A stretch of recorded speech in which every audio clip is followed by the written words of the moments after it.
Welcome back, everyone, to everything we know about Guild Wars 2 Path of Fire. Now, in the last episode we covered Soul Beast, and in this one we're going to be covering the Firebrand Guardian. If you're looking for any of the other elite specs, there will be a card on screen somewhere in one of the corners. I don't know where it puts it, but you can click that and it'll take you to a playlist which has every single spec we've done so far. After this will be Weaver, and then we'll have all of the elite specs done. And then after that I'll be going into mounts and gameplay changes and that sort of thing. But if you're looking for another elite spec, that'll be where you find that. So, with all that being said, I hope you guys are hyped for Path of Fire, and let's go ahead and hop into the Firebrand, shall we? Alright, so the profession skills, your virtues change to tomes, which I found pretty funny, if I'm going to be entirely honest, because Guardians originally had tomes beforehand. And this video is also going to be extremely long, most likely, because there's a ton of stuff here. I have pretty much everything.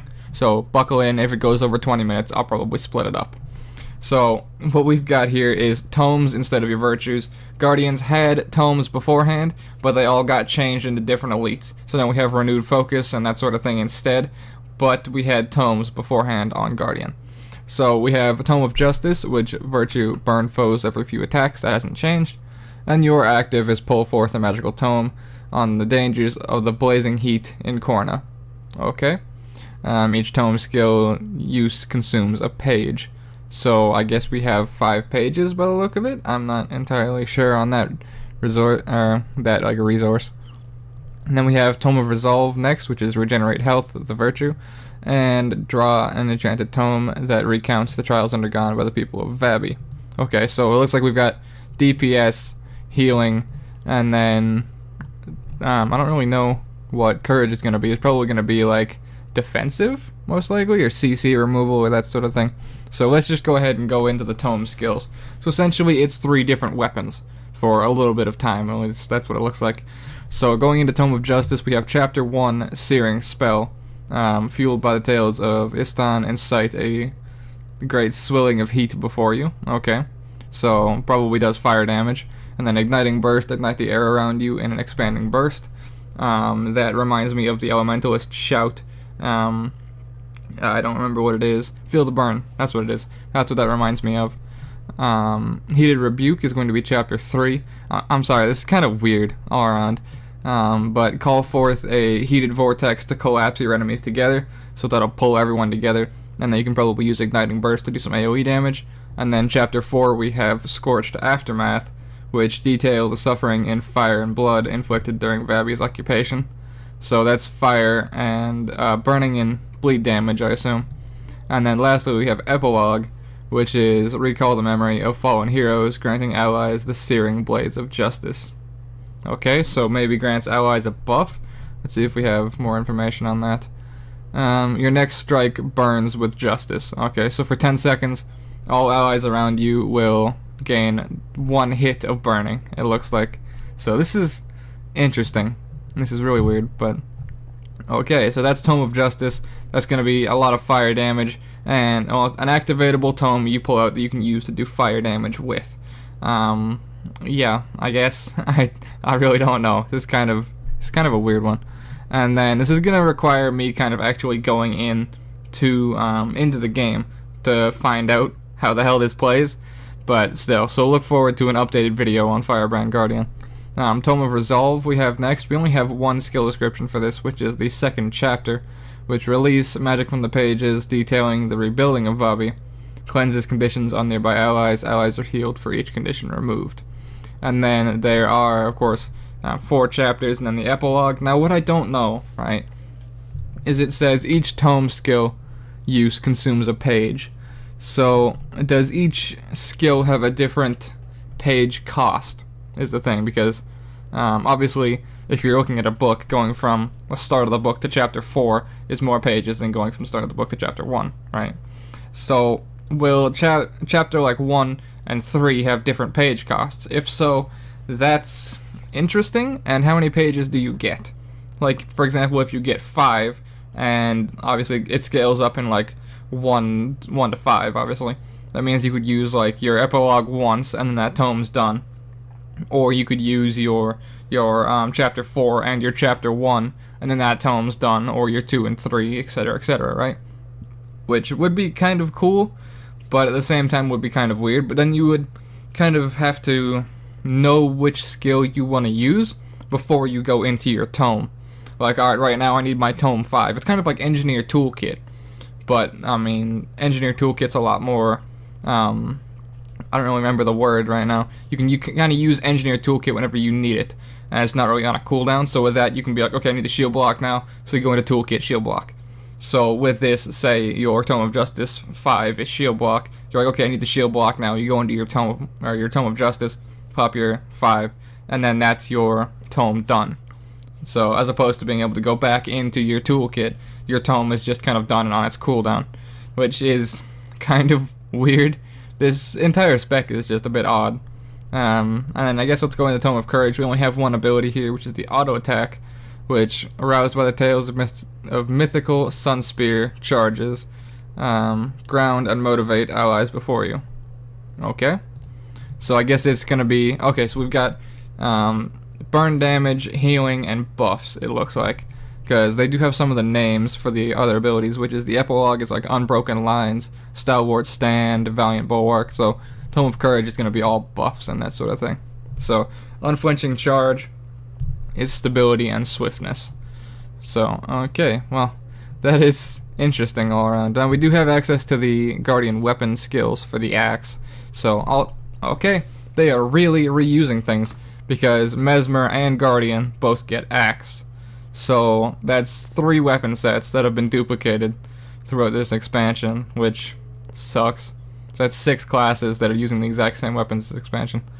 That kind of makes me sad, but oh well, things happen. I was hoping for like Land Spear Warrior, but you know, we were all hoping for that, let's be honest. Okay, where was I? So axe, we have Core Cleave, cleave at your enemy with a physical and a magical axe. Okay, so is that like 1 axe in each hand, or I'm not entirely sure. So, alright, and then that's an attack chain for slice through your foe again, physically and magically, as your weapon is heating up. Alright, unleash your searing edge and an overhand slash, following it up with a magical edge. So, can I like go deeper into this? It does damage and then bleed damage on your first attack. This just spec all around is confusing, if I'm being honest right now. That's the auto attack. Take that with a grain of salt, I guess. And then the next skill is going to be Symbol of Vengeance, which cleave at your enemy with a physical and magical axe. Now, okay, so that puts down a symbol somewhere, probably underneath you, most likely. And then our third ability is Blazing Edge, which conjure a magical axe to rake your enemies towards you. So I kind of have an idea in my mind of what that does, but if you haven't played Heroes of the Storm, you won't know what I'm talking about. But those who have, Kerrigan has an ability that can like send out spikes from the ground and then pull an enemy towards you. So that's what kind of comes to mind with Blazing Edge. Those of you who haven't played that game will have no clue what I'm talking about. But it's just kind of, think like Scorpion Wire type of thing, possibly. But it's a little bit different than that.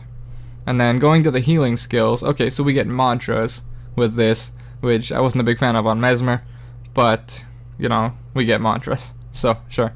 There's no description for the healing mantra, or for 2 of the utility mantras, which is, so we've got Mantra of Solace for your heal, and then Mantra of Flame, and Mantra of Lore for the utility skills.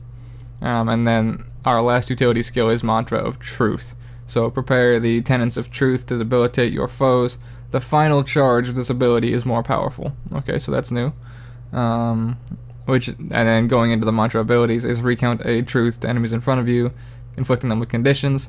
And then, so it's got 2 charges. Second use gives them more devastating conditions. Okay.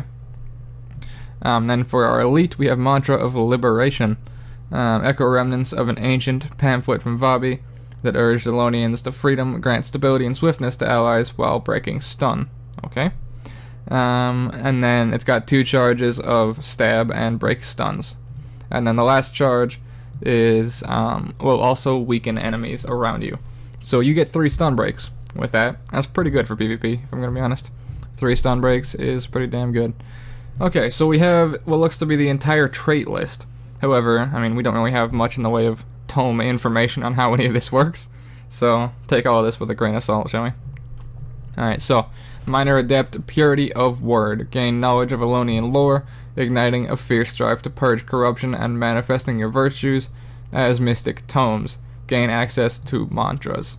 So our first Major Adept, Axe skills, gain a chance to inflict bleeding, symbol of vengeance, now dazes on its initial strike. So a daze on the Axe 2, I believe, and pretty much all of the Axe skills grant additional conditions, so you're going to be doing even more bleed damage, so that's pretty good. And then we've got Liberator's Vow for the next Major Adept, grant allies quickness when you use your heal skill. Now keep in mind your heal skill is a mantra, so you have 2 uses of it, I believe. So you charge it up and you get 2 uses out of it. So there's 2 kind of swiftness procs whenever you want it. So I feel like that's going to be good for PvE. So you can manage when you get your swiftness and try and keep your swiftness up, you know. If you're all on voice comms and your Mesmer's like, okay, I'm out of swiftness, then you can pop your Liberator's Vow and you can keep it up yourself until they get cooldowns back. That sort of style of, oh man, micromanagement. That's the word I was looking for. And it also grants allies quickness. So if that doesn't grant you quickness, that entire thought process is gone. But yeah, so that grants allies quickness when you use your heal skill. Probably going to be mandatory in raids, most likely. However, the next one is Archivist of Whispers. Your virtues gain additional pages. Alright, so if we think of the pages mechanic, does it go from like 5 to 10 or something like that? Possibly. We'll have to see how that works. If it is that case, then this might end up being mandatory as well, so you can use more than like 2 or 3 abilities at one time. Because I think the maximum, if it ran on like a 5-page basis, the max you could use would be like, yeah, you could only use 2 skills at one time, I think, couldn't you? Unless you could use your auto attack plus like your 3 twice or whatever, that sort of thing. But yeah, it's just weird all around, if I'm gonna be honest with you. So your virtues gain additional pages on the Major Adept there. And then the Minor Master is Swift Scholar. Equipping or stowing a virtue grants you quickness. There's a lot of quickness reading this now. So I mean, okay, not gonna argue. Quickness is always nice. So equipping or stowing a virtue grants you quickness. And then Major Master, we have Weighty Terms. The final charge of your mantra skills inflict immobilize. Mantras gain reduced recharge. Alright, that's not bad. That's probably going to be good in PvP, most likely. So obviously, immobilize, fantastic. Then you would swap to say, like, Great Sword, use your Whirling Wrath, and do a ton of damage because you can stand on top of them and get them hitting, or get them to be hit by all of the crescents that your Whirling Wrath throws out. So mantras gaining reduced recharge as well is really nice. And then looking at the Major Master, we have Stalwart Speed. When you grant Aegis or Stability, grant Quickness. Alright? So that's going to be synergizing with the Tome of Courage. So you can use your Tome of Courage before you go into a fight and give everyone quickness alongside Aegis and probably swiftness and stability and that sort of thing. So a nice bit of pre-fight buffs with your Tome of Courage. And then another Major Master, we have Legendary Lore. Tome skills gain bonuses from scribbling in the margins by ancient bards. What? Can I get more description on that? Okay, so each of the tomes gives something different. Your Tome of Justice increases outgoing burning stacks. Your Tome of Resolve grants regeneration. And your Tome of Courage grants Aegis. Okay, sure. I don't know if that's on activation or just passively, because it's probably while you're holding the tome, but it doesn't really say a refresh time for Aegis, because if you have permanent Aegis while holding your Courage Tome, that's a little bit OP. But we'll have to see how that plays out when we get in game. So, Minor Grandmaster is Imbued Haste. Gain increased attributes while affected by quickness. So you're going to be trying to keep quickness up as much as possible, and there's a ton of different ways throughout this and all the mantras and that sort of thing to be able to keep quickness up on you. Let's see, does it say what it gives? 250 condition damage, 250 healing power, and 250 toughness. So that's really good. Damn. That is really damn good. Alright, so it looks like it's kind of maybe trying to make Guardian into a healer slash off healer with the Tome of Resolve allowing you to actually do some form of healing. Now, I did mess around a little bit once and try to make a healing Guardian. It was kind of okay, it wasn't really that great, but, I mean, there is a way you can do it, and I have seen it done before. It is doable. It's kind of a weird playstyle, but it's probably going to become a little more prevalent with Firebrand, maybe? I'm not entirely sure. I feel like it's probably going to be used for condition damage, most likely, but there is the chance they could do a healing power style of thing with this, maybe. I don't know. It all depends on how the PvE meta works, and I'm not really that into the PvE meta at the moment. I'm more of a PvPer personally, but I'm trying to make my way into PvE. So, our last set of Grandmasters, we have the Major Grandmaster of Stoic Demeanor. Inflict slow on foes you disable or immobilize. Now, disables include stun, daze, knockback, pull, knockdown, sink, float. Okay, anything that CCs will inflict slow as well. So that's pretty good. You'll have to excuse that quick jump cut. Sadly, it's right at the end, but still. So right back into this, we've got the second Major Grandmaster, which is Quick Fire. Granting quickness to an ally also grants Ashes of the Just, which we have no clue what that is, it seems. Does it say? No, it just says Ashes of the Just. Okay, well, when we know what that is, we can determine if that's good or not. I assume that's probably like burn on hit or stability of some kind. It is called Quick Fire, so I assume it's just going to be granting burning on hit, like the activation of Virtue of Justice, I assume. But we'll have to see when we do get in-game. And then lastly, we have Lore Master. Tome skills gain reduced recharge, retain Virtue passives while they're on cooldown. So that's pretty good right there. So that means, I assume everyone's just going to go with Lore Master, I'm pretty sure. Because unless Ashes of the Just is a really damn good buff, being able to keep your passive bonus fire damage is exceptional. So you can go into your tome, use all those skills, and then you don't have to worry about, oh no, I've lost my my Virtue. Like when I was PvPing on my Guardian at any time, I never really wanted to activate my Virtue of Resolve, because I would lose that passive healing, which was kind of like a healing signet and some massive healing, right? So you don't really want to activate it as a result. And with this, it kind of removes that worry of, should I activate this? Do I need to activate this? Etc., right? So you can just kind of use it frivolously and not really worry about losing the passive healing or passive fire damage or the passive Aegis. So that's probably going to be the main choice, is going to be Lore Master there. And that's everything we have for Firebrand. There's a couple of, obviously there's some utility skills we don't have information on. The healing skill we don't have information on, and a ton of tomes that we don't have information on, sadly. But when we get in-game, I will be covering the Firebrand, and hopefully covering all of this stuff that I missed, and actually finding out how the damn thing works, because at the moment, it seems kind of confusing. So, I hope it all works out. It does look to be kind of interesting, but at the same time kind of confusing. We'll have to see if the bringing back of tomes was good for Guardian, or more of a pain in the ass than it was before. So, that's going to be all from me. I hope you did enjoy, and I hope you were able to make some sense of what I was saying, because even to me, it really didn't make that much sense. But still, hope you did enjoy, and as always, take care.